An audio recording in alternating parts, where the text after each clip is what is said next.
நேத்து பாரு அண்ட் கமருதீன் அவங்க 2 பேரும் பேசியிருந்தாங்கல்ல. கிட்டத்தட்ட ஒரு 3 கான்வர்சேஷன் போச்சு. நைட் பேசினாங்க, காலைல ஒரு தடவ பேசினாங்க, திருப்பி எபிசோட்ல விஜய் சேதுபதி எபிசோட்ல ஒரு தடவ பேசினாங்க. அந்த 3லயும் என்ன பாரதி இவ்வளோ செல்ஃப் ரெஸ்பெக்ட் இழந்திருக்கா? கமருதீன இன்னும் வெளிய அனுப்பலையா? அவனுக்கு வந்து ரெட் கார்டு குடுக்கணும் அப்படின்ற மாதிரிலாம் பயங்கரமா கொந்தளிக்க ஆரம்பிச்சுட்டாங்க. ஸோ அதனுடைய உண்மைத்தன்மை என்ன அப்படிங்கிறதை பற்றி இந்த வீடியோவில் நம்ம கண்டிப்பாக டிஸ்கஸ் பண்ண போகிறோம். ஸோ வீடியோக்குள்ள போகிறதுக்கு முன்னாடி சேனலுக்கு புதுசாக இருந்தீங்கன்னா கண்டிப்பாக சப்ஸ்கிரைப் பண்ணிக்கோங்க. வீடியோ மறக்காமல் ஒரு லைக் பண்ணிக்கோங்க. இப்போ நம்ம வீடியோக்குள்ளே போகலாம். ஸோ பார்வதியை வந்து கமருதீன் பயங்கரமாக யூஸ் பண்ணி இப்போ அவளுக்கு வந்து கேமுக்கு தேவையில்லை, நம்ம ஒரு மைலேஜ் எடுத்துக்கலாம் அப்படின்ற மாதிரி அவன் வந்து அண்டர் த லாரியை வந்து பார்வதிக்குள்ளே விட்டான் அப்படிங்கிறது பார்க்க முடிச்சு. எத்தனை பேர் அதை நோட் பண்ணீங்க அப்படிங்கிறது தெரியல.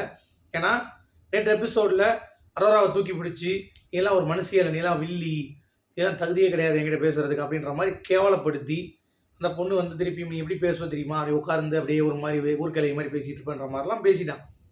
அப்பயும் அந்த பொண்ணு வந்து இங்கே பாரு, நீ பண்ணது தான் நான் சொல்கிறேன், நீ இப்போ தெரிஞ்சு போச்சு உனக்கு எனக்கு செட் ஆகலைன்ட்டு, நான் இன்னும் பேசாமல் இருந்துட்டாங்க. அப்புறம் திருப்பி ஒரு தடவை காலையில் ஒரு சாண்ட்ராவோட சண்டை போட்டு பேசாமல் இருந்தாங்க. இந்த கிளாக் டாஸ்கில் வந்து பார்த்தோன்னா இவன் வந்து போயிட்டான் அப்படின்னு சொல்லி பாரதி சொல்லிகிட்டே இருந்தால, அதை வச்சு சொல்கிறான். சரியா? அது அவனுடைய ஃபீலிங் அப்படிங்கிறது இவனுக்கு புரிஞ்சிக்க முடியல.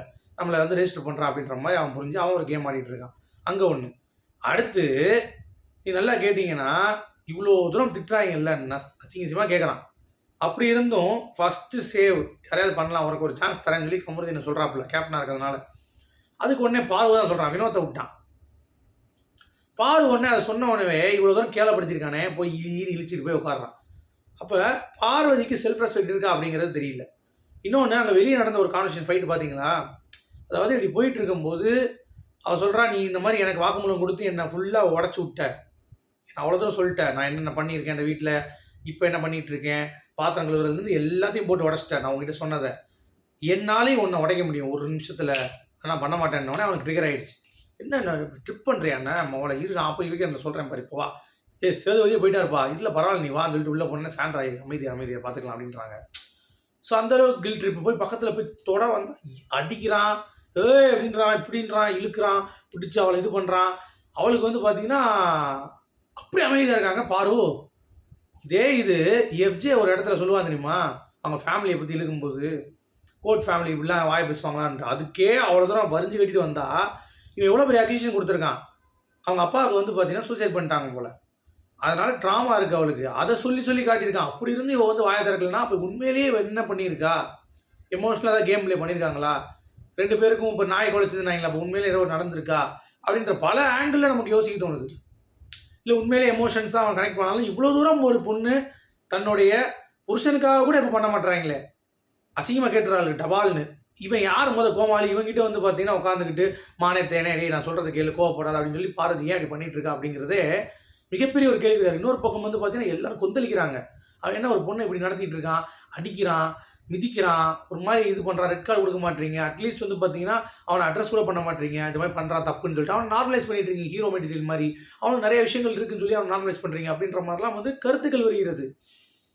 சரியா? ஸோ அதெல்லாம் கேட்கும் பொழுது நமக்கும் வந்து பார்த்தீங்கன்னா என்னடா இது பலூனாக்காவே நார்மலைஸ் பண்ணுறாங்க அப்படிங்கிறப்ப இதெல்லாம் நார்மலைஸ் பண்ணுறதுக்கு என்ன பிரச்சனை அவங்களுக்கு அப்படின்ற மாதிரியான ஒரு எண்ண ஓட்டம் தான் எனக்கும் வந்து இருக்குது.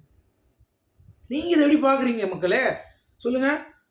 ஒரு பொண்ணை எவ்வளோ தூரம் மிரட்டுறான், அடிக்கிறான், இது பண்ணுறான், சுற்றி விட்டு கீழே தள்ளி விட்டுருவான், இல்லை ஒருத்தன் சபரி வந்து மிதிக்கிறான் போட்டு அவளை, இந்த மாதிரி இந்த ஷோவில் கண்ணை கலக்கிறாங்க. இவ்வளோ தூரம் வந்து ஒரு பொண்ணு வந்து கஷ்டப்பட்டுட்டு கடைசியாக வந்து பார்த்தீங்கன்னா அதெல்லாம் லிபின்னு சொல்லி போயிடுவீங்களா?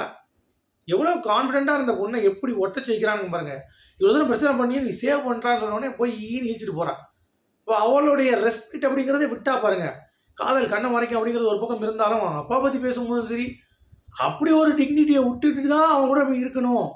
அப்போ ஏதோ வந்து பெரிய விஷயத்த மறைக்கிறீங்களா, இல்லை அவனுக்கு வாழ்க்கை போயிடும் பயப்படுறியா, இல்லை வாட் இஸ் த மேட்ரு அப்படின்ற மாதிரி பயங்கரமான ஒரு பாயிண்ட் ஆஃப் வியூவில் நம்ம யோசிக்கிற மாதிரி இருக்குது. அது மட்டும் இல்லாமல் இந்த மாதிரி ஆட்டிடியூட் இருந்து யாரும் உள்ளே இருக்க முடியுமா, வெளியே போடா கமருதீன் அப்படின்ற மாதிரி தான் இருக்குது நமக்கு சொல்கிறது. கரெக்டாக இல்லையா? இப்போ எப்படிப்பட்ட நபராக அவர் இருக்கிறார், எப்படிப்பட்ட நபராக அவர் திகழ்கிறார் அப்படிங்கிறதே நமக்கு வந்து கேள்விக்குறியாக இருக்குது. ஸோ மக்களே தயவு செஞ்சு இதை நார்மலைஸ் பண்ணாதீங்க. விஜய் டெலிவிஷன் தயவு செஞ்சு இதை நார்மலைஸ் பண்ணாதீங்க. இது வந்து ரொம்ப ரொம்ப தப்பு. ஒரு பொண்ணை ஒரு ஷோவில் இதுதான் மாறணும், பாரு போல்டு, நான் கான்ஃபிடென்ட், எனக்கு வந்து பொண்ணுங்க இப்படி இருக்கிறது பிடிக்காது, அப்படி இருக்க பெண்ணியம் பேசின ஃபெமினிசம் பேசின பாரு இதை அசால்ட்டாக விட்டுட்டு அவங்க கூட இருக்குது அப்படின்றது காரணம் எனக்கு ரொம்ப மலைப்பாக இருக்குது இப்படிலாம் இருக்க முடியுது. சரிங்களா? ஸோ இதை நீங்கள் எப்படி பார்க்குறீங்க இந்த இஷ்யூவை அப்படிங்கிறத கண்டிப்பாக கமெண்ட் செக்ஷன் சொல்லுங்கள். அப்புறம் அந்த திவ்யா அமித் வந்து போகிறப்ப ஏதோ சொல்லிட்டு இருக்கா, திவ்யா அந்த மாதிரி பாயிண்ட்டாக பேசுகிறப்ப கொஞ்சம் பார்த்துமா ஒருத்தர் கேளுங்க அப்படின்னு சொல்கிறாரு. அதில் நான் அட்ரஸ் பண்ணணும்னு சொல்லி திருப்பி ஆரம்பிக்குது அட்ரஸ் பாயிண்ட்டு. விஜய் சேதுபதி ஐயோ வந்துருமா காது வலிக்குதுன்ற விஜய் சேதுபதி அது திருந்தாது போல தெரியுது. சரிங்களா? ஸோ ஒரு பக்கம் பாரதி கமலன் திருந்த மாட்டாங்க, இந்த சைடு திவ்யா கணேசன் திருந்த மாட்டா போல அப்படின்ற மாதிரி தான் இந்த கேம் இருக்குது. ஸோ இன்னும் 3 வாரங்கள் எஞ்சியுள்ள நிலையில் எப்படி போகுது அப்படிங்கிறத பொறுத்திருந்து பார்க்கலாம். உங்களுடைய கருத்துக்கள் சொல்லுங்கள். மீண்டும் சந்திப்போம். உங்கள்